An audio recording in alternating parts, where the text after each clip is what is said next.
Borthakur IAS Academy, an endeavor of excellence. Borthakur IAS Academy. Hello everyone, welcome to Borthakur's IAS Academy, Northeast's premier institute for UPSC, APSC and NPSC preparations. I'm your friend Atrey, and today I'm here with another segment of Current Affairs 365 dated 1st of July 2021. This is your one-stop solution for any news and updates which will help you prepare for your civil services examination, and along with that, this is also going to be helpful for any other Assam state government services. So don't forget to give a thumbs up to this video and subscribe to our YouTube channel. You can also follow us on Facebook as well as Instagram. So the first news of the day is about green hydrogen.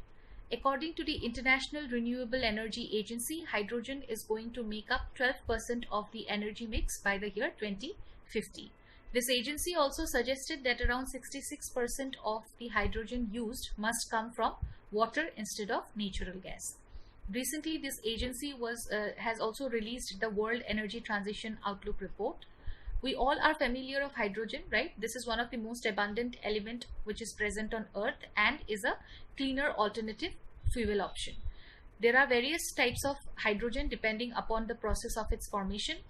It can be brown hydrogen, grey hydrogen, blue hydrogen.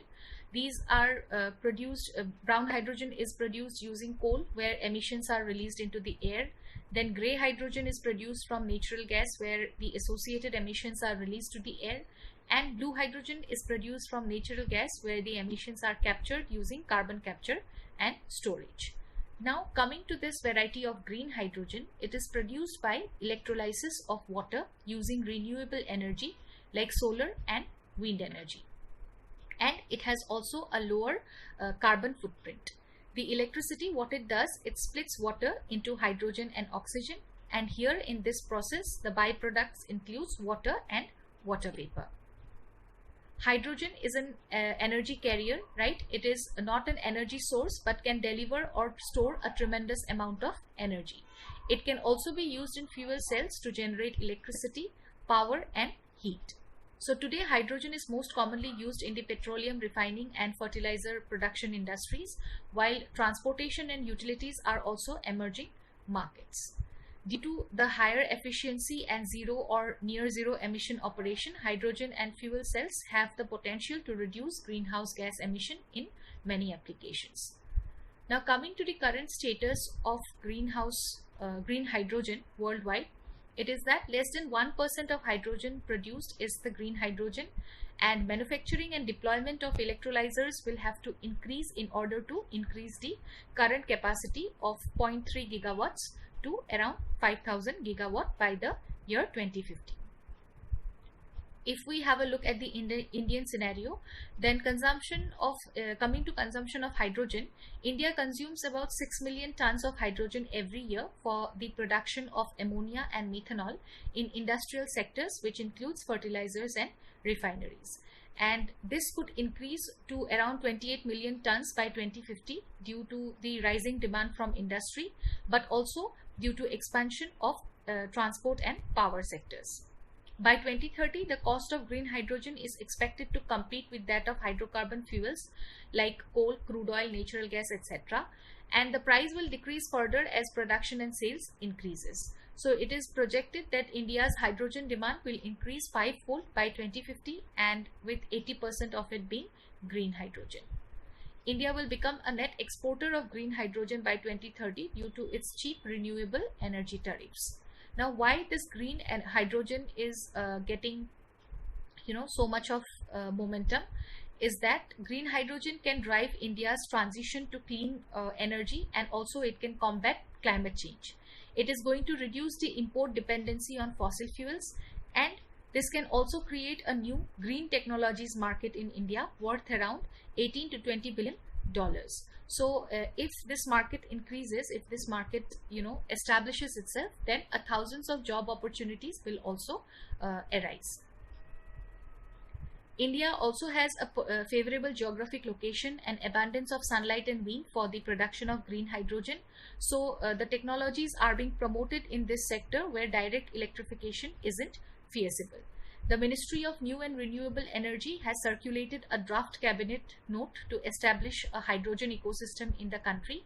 The nascent stage of this industry will allow for the creation of regional hubs that export high-value green products and engineering, procurement and construction services. However, there are also some challenges which are associated with the production of green hydrogen. First is economic sustainability. One of the biggest challenges which can be faced by the industry for using hydrogen commercially is the economic sustainability of extracting green hydrogen.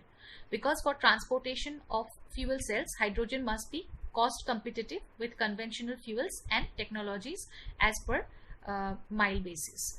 Along with that, the high costs and lack of support infrastructure is also one hindrance. Okay, now let's see what all the government has done in this regard already. The Union Budget for the year 2021-22 has announced a national hydrogen energy mission that will draw up a roadmap for using hydrogen as an energy source. Other initiatives for renewable energy includes the Jawaharlal Nehru National Solar Mission, International Solar Alliance, PM Kusum, then National Wind Solar Hybrid Policy, as well as the Rooftop Solar Scheme. We have to set a national target for green hydrogen and electrolyzer capacity, because a phased manufacturing program should be used to build a vibrant hydrogen products export industry for our country, like the green steel commercial hydrogen steel plant. Then we need to implement some complementary solutions that creates a virtuous cycle. For example, hydrogen infrastructure can be set up for refueling, heating and generating electricity at airports. We have to focus on decentralized production as well, because decentralized hydrogen production, it must be promoted through open access to the renewable power of power to an electrolyzer, which will split water to form hydrogen and oxygen using electricity. And finally, we should also focus on providing finance. Policymakers must facilitate investments in the early stage piloting and the research and development which is needed to advance the technology for use in our country. The second news is about the recent G20 foreign ministers meeting, which was hosted by Italy, and it discussed the fight against COVID-19 and how to speed up the recovery of global economy as well as to boost sustainable development of Africa. Currently, Italy holds the presidency of G20 and India is expected to hold this position of presidency of G20 by the year 2023. G20 membership, it comprises of a mix of world's largest advanced and emerging economies, right? And here it does not have any permanent secretariat or headquarters.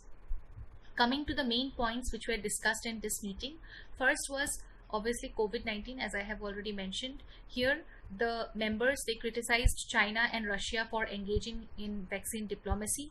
Vaccine diplomacy is the branch of global health diplomacy in which a nation utilizes the development or delivery of vaccines in order to strengthen ties with other nations.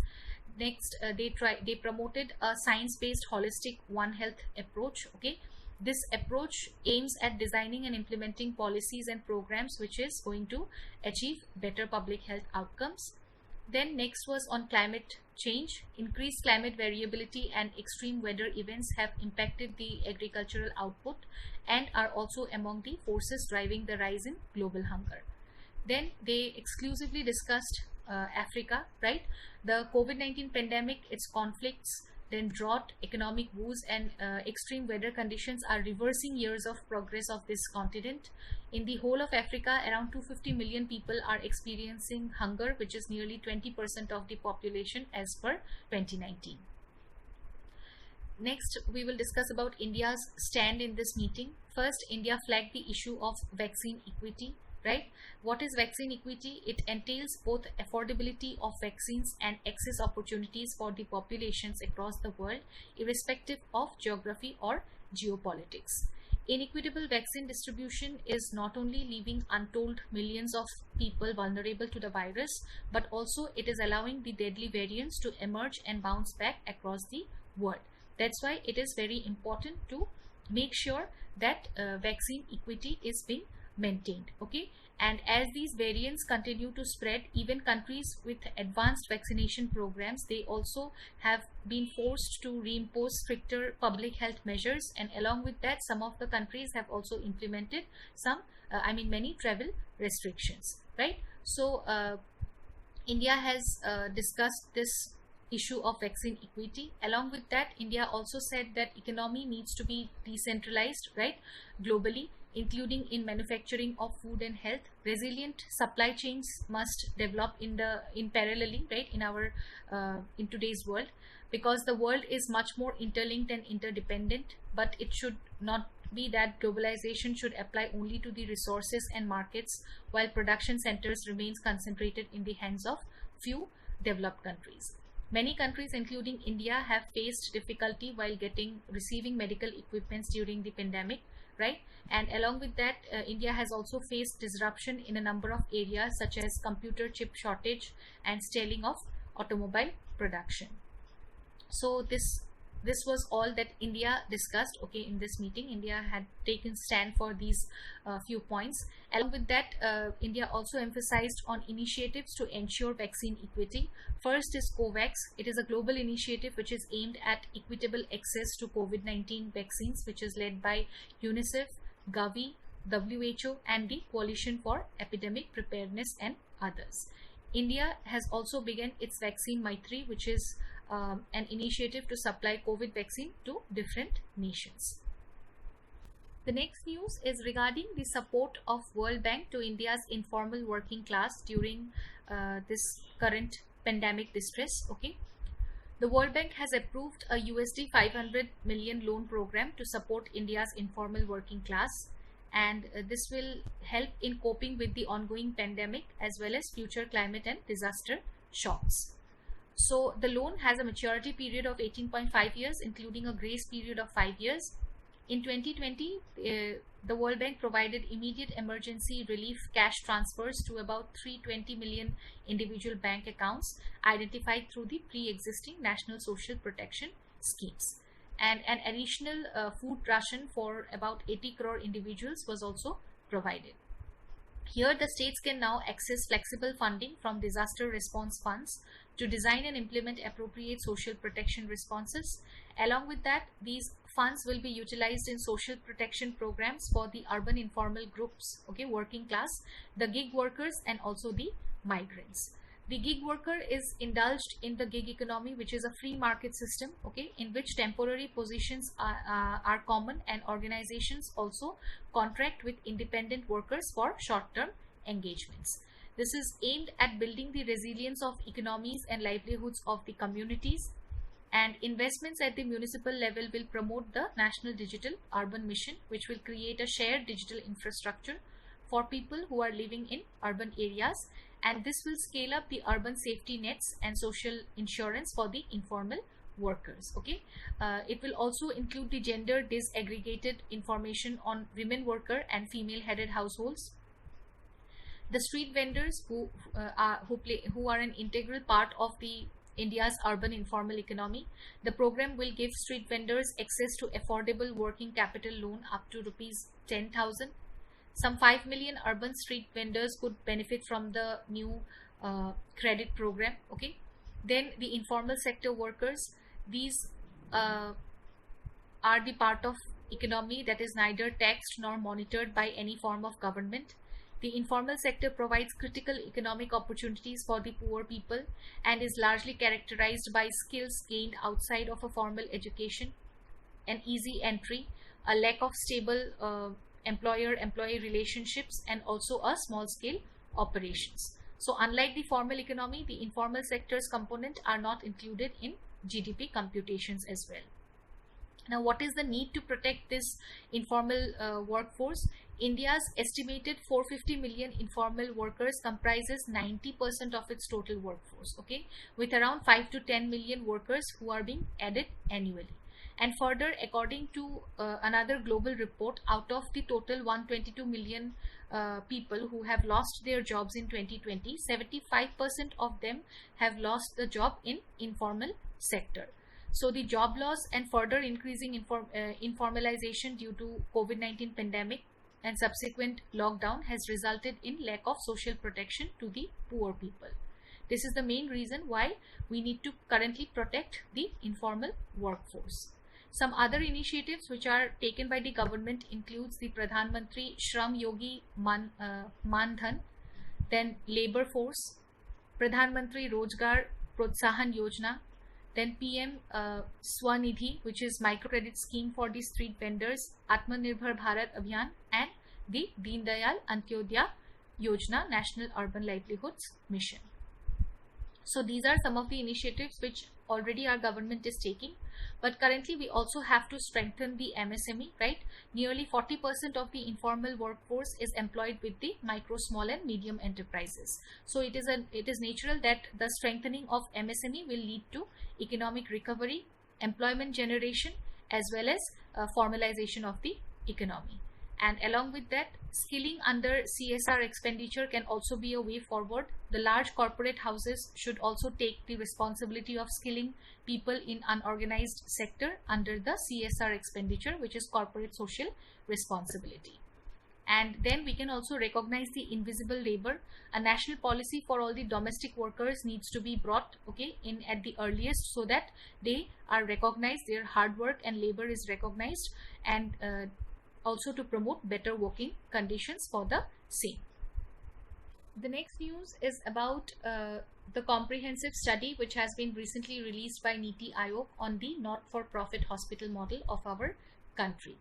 We all know that NITI Aayog is a public policy think tank of the Government of India, which was established with an aim to achieve sustainable development goals with the cooperative federalism. It was replaced, this particular think tank, it has replaced the Planning Commission, and here the ex officio chairman is the Prime Minister. Now, first of all, what are these not-for-profit hospitals? The private hospitals are largely divided into for-profit hospitals and not-for-profit hospitals, and the cumulative cost of care at not-for-profit hospitals are quite lesser than the for-profit hospitals by about 1/4 in the inpatient department. And for these profit hospitals, they account for 55.3% of inpatients, while the not-for-profit hospitals accounts only for about 2.7% of the inpatient of our country. And these hospitals, they do not make profit for its owners from the funds collected for patient services. The owners of these hospitals are often charitable organizations or some other non-profit corporations. The fees for service at these hospitals are generally lower than for-profit hospitals, and the income from the fees above the cost of services are also reinvested for the betterment of the hospital. And these hospitals are potential remedy to the challenges of unavailability and unaffordability of healthcare in our country. The infrastructure, services and charges of these hospitals are positioned to cater to the unreached and underprivileged population of our country, and the not-for-profit hospital sector provides not only curative but also preventive healthcare. It links healthcare with social reform, community engagement and education, and also it uses the government resources and grants to provide cost-effective healthcare to the people without being concerned about any profit. Some recent initiatives in health sector includes the increased allocation for health in budget of 2021, then the Prime Minister's Atmanirbhar Swasth Bharat scheme, National Digital Health Mission, Ayushman Bharat, etc. Now coming to this study, the key points of this study includes lower charge. Most of the not-for-profit hospitals, they charge quite lower than the for-profit hospitals, and the prices of the rural community-based hospitals are further lower. The second point is about empanelment. Most of the not-for-profit hospitals are empaneled with the state or central government healthcare schemes. Then these not-for-profit hospitals also uses various levers to facilitate their lower cost of clinical care and reduced operational expenditures. These hospitals have lower operating costs as compared to the for-profit hospitals, and there is a strong focus on quality care across all the categories for the not-for-profit hospitals, because most of them, they had some form of accreditation for their services. And however, there are some challenges in operating such hospitals. First is recruitment. Most of the hospitals, they find it quite difficult to recruit and retain doctors and other staffs, and delayed reimbursement and long pending amount despite their persistence. It is quite a burden. Okay. Then funding. Many of these hospitals are dependent on the external funding, which is in form of philanthropy and grants for capital expenditure components. And lastly, the compliance burden. Some of the hospitals, especially those in remote areas, they have reported challenges because of the high compliance burden of staffing requirements of the regulations for running a blood bank. Policy interventions is a way forward here. Okay, short and long term policy interventions like developing criteria to identify these hospitals, ranking them through performance index can elevate the performance of these hospitals.